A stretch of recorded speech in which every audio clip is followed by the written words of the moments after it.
So if you haven't heard yet, Ableton 10.1 is out, and looking at the list of new features, changes, bug fixes, I just couldn't resist it. I had to jump in there and install it. Now, of course, you need to be cautious about this kind of stuff. You want to make sure that it works well on your production machine. There's no problems with any plugins or anything else like that. But I've never had any patience for that kind of stuff. So I've jumped straight in, I've installed it, and I've picked out 5 features that I absolutely love about the new version.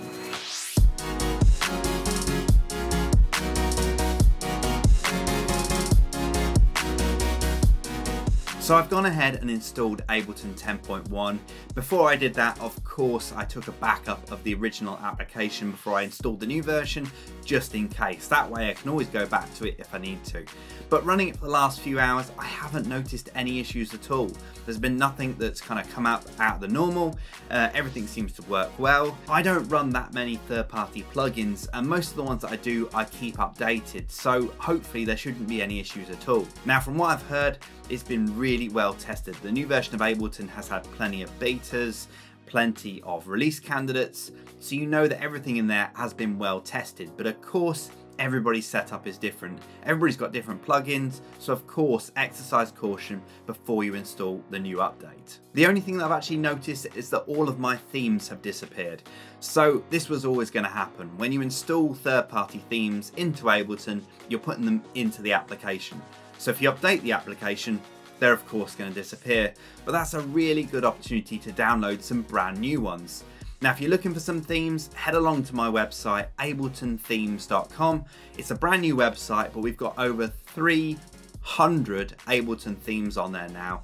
It's got its own creator on there, so you can create your own themes, or you can customize any of the themes that are currently on there. Okay, so let's jump into the update and have a look at those brand new features. As I say, I've picked out 5 of my favorite. Some of these are large changes, some of them are really, really tiny changes, but they're all things that are going to make a big difference to your workflow. They're going to make you so much quicker. And when I saw them in the update list, I just couldn't believe it. I was like, yes, finally, some of these features are just going to help me so much and just going to stop all the headache that I've had before, because some of them, honestly, are just genius. So let's jump into it. So first up is automation, and there's a whole load of stuff that's been done here. A whole load of little bits, a whole load of big bits, and yeah, it's just awesome. So let's jump into that. And the first thing that I absolutely love is the fact that you can now edit single points on an envelope. So before, obviously, you just drag them up and down and try and get to that value that you wanted to. But now you can actually edit them and actually edit the value that you want it to be.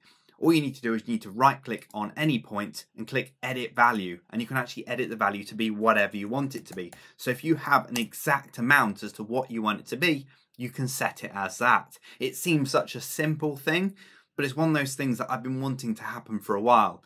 If you've been like me and you're trying to do volume levels or gain levels or anything else like that, and you're trying to reach 0 dB or something, it always goes over or it just goes under, and it's just a nightmare just to try and get it to 0 dB. It's a pain in the, yeah, anyway, it's annoying. So I was so happy when this came in, and it honestly is, it's such a great feature. It's something that I've been wanting for so long, and you can do this even when you haven't created the point yet. So you can hover anywhere over the line and you can see where the breakpoint is going to be put in, and you can right click on it, click add value, and actually put a value in there. And as you can see, it's so easy to do. Now, one of the things that I do notice when I'm doing this kind of stuff, when I'm creating a straight line within automation and I want to automate that whole line, which is, you know, it's a very common thing to do. So if we create a straight line here, for example, I'm just going to get rid of these points.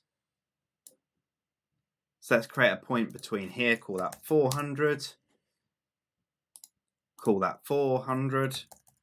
Already it's so much quicker. And let's say we want to create a little shelf here, maybe down the bottom. What we'd normally do is we'd create 2 points here, and then we'd hover over the line so it turns blue, and then drag the line down. So you're creating this kind of shelf across here. Now, before you could, you know, obviously you can still drag that line and put it to wherever you want to, but you can't get that exact value. But now you can do it with this. So like you would hover over it and then it turns blue, and then you can drag it to get the amount that you want for that whole line. You can now right click on it, click edit value, and the whole line moves up with it, which is honestly, it's going to save me so much time. Now the next feature is shapes, and this is a whole predefined selection of shapes that you can put straight into your automation.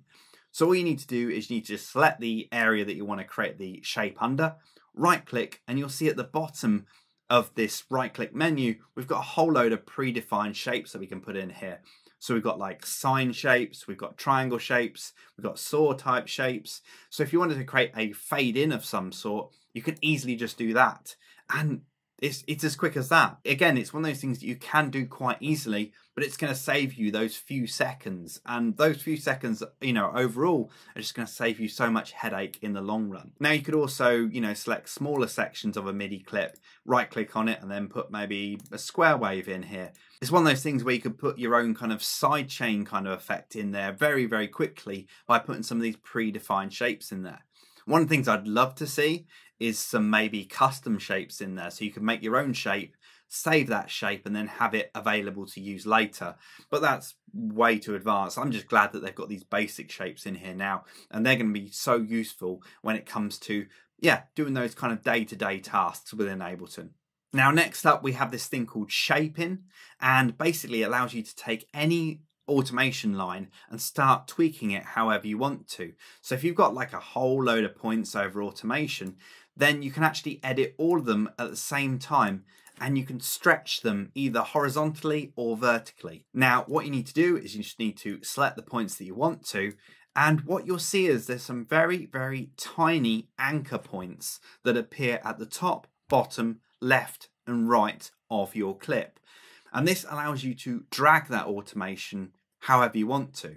So say for example, if I drag it from the top, that allows me to stretch everything down. So I can decrease everything by the same kind of ratio. Now this is something you probably would do in a graphic editor kind of program, but you wouldn't expect to see something of this kind of scale in Ableton, and it's fantastic. It's really kind of cool for editing all those points and just scaling them. And the same thing can be done horizontally as well. So you've got this point here, and I can scale it all horizontally.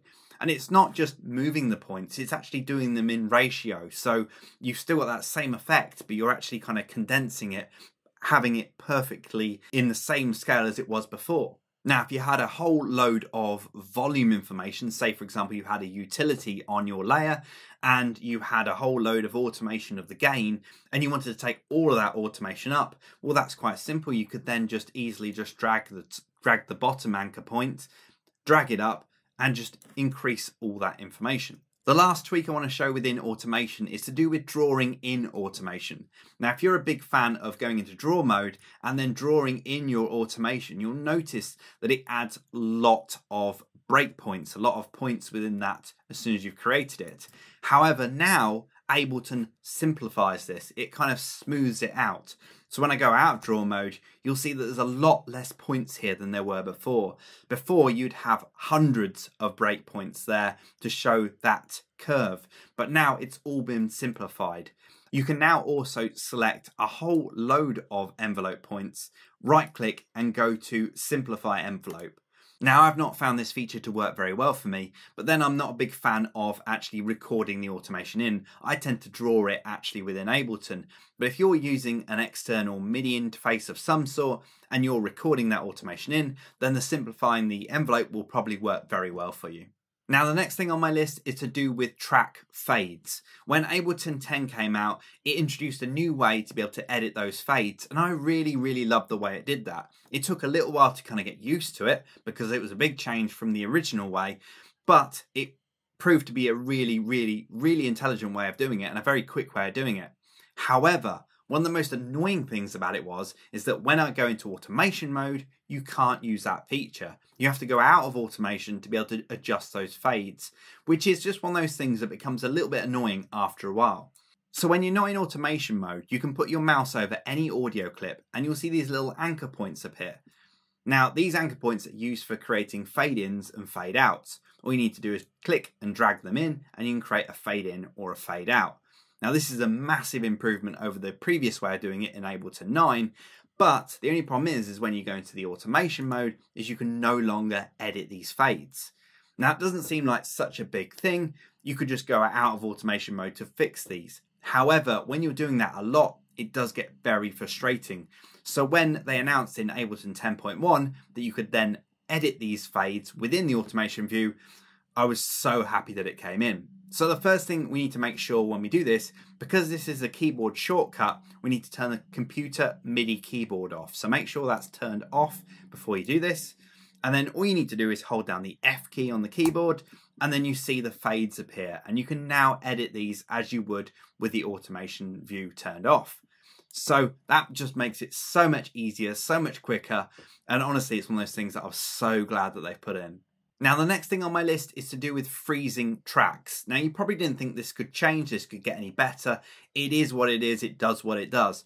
However, there's always been the frustration that you can't freeze a track with sidechain compression on it.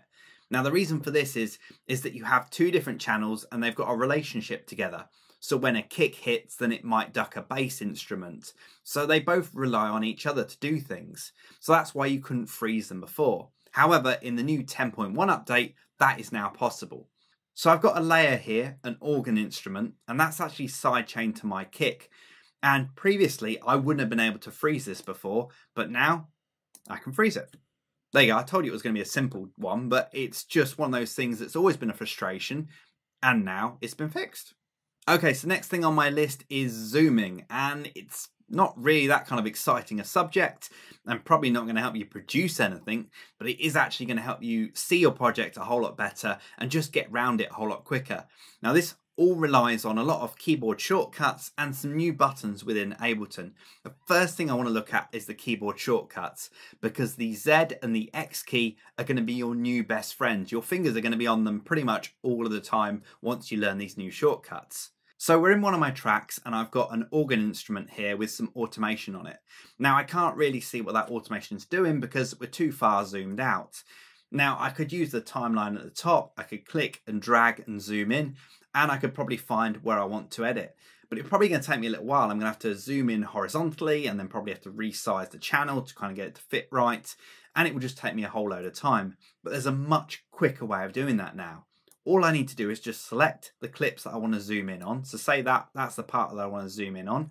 I hit the Z key on the keyboard and that now fills the screen with that selection that I want to see.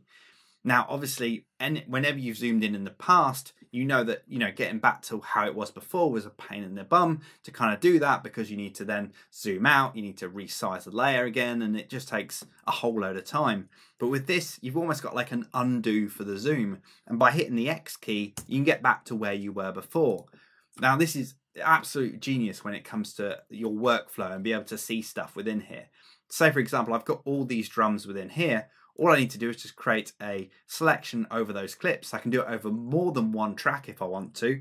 Hit the Z key and it'll actually show me all of those tracks filling the screen. And then I hit the X key to go back to where I was before. So you can zoom in, do any changes that you want to without ruining that original zoom that you had before. So it makes it so much easier to do that kind of stuff. The second feature within this zooming are these two new buttons that appear at the top right-hand corner of the screen. You've got the H and the W. This basically allows you to resize the project so that it zooms to within the horizontal space and within the width.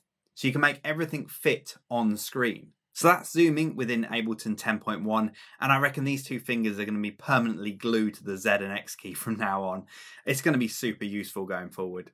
So the final feature on my list is something you're going to have to look really hard for in the Ableton 10.1 release notes, because it's buried right within there. It's something to do with the Echo audio effect plugin, and it's something I've not even thought of before, but it makes total sense. When you're using the Echo plugin, you're dialing in how much dry or wet that you want from that plugin. As you increase the dial, you're adding more and more wet signal. Now, this is fine when you're going around the 20-30% mark, but when you get to about 50%, you have this kind of equal mix between the wet and the dry. Now, this can sometimes be a bit dull. It kind of dulls both the signals down, so you don't have this kind of, it's kind of losing some presence. But that's what I've done with this brand new update. If you right click on this dial, you can now enable equal loudness. Now, I'll be quite honest, I'm not 100% sure what this actually does. All I know is that both signals all of a sudden sound a lot stronger than they were before. So you're getting a lot more presence out of that dry and wet mix, and you're no longer hearing that kind of dull signal. So this is a feature that I'm definitely going to enable every time that I use the Echo plugin. Now, I've shown you how to do this before on my channel. You can now save this as a preset, so I can make sure that that is checked as a preset each time that I use the Echo plugin. So if I right click on the Echo plugin, I can click Save as Default Preset, and that will now enable that every time that I start that plugin up, which is going to save me so much time. So those are my top 5 features of Ableton 10.1. They're things that I think are going to be really useful to me. Hopefully they might be useful to you too. I haven't even had a chance to touch on all the other amazing features. The fact that you can now drop a sample into the wavetable synth, the new channel EQs, the fact that they've taken 2 delay plugins and bashed them together to create this new delay Ultimate Edition. There's just so much more stuff in there, and if you look through the release notes, you'll find a whole load of other goodies in there as well. So I hope you enjoyed this video. Give it a like if you have, subscribe to the channel if you haven't already, and hit that notification icon so you get notified whenever I upload a brand new video. There's a whole load of other stuff on my channel, so don't forget to check that out, and I'll see you again in the next video.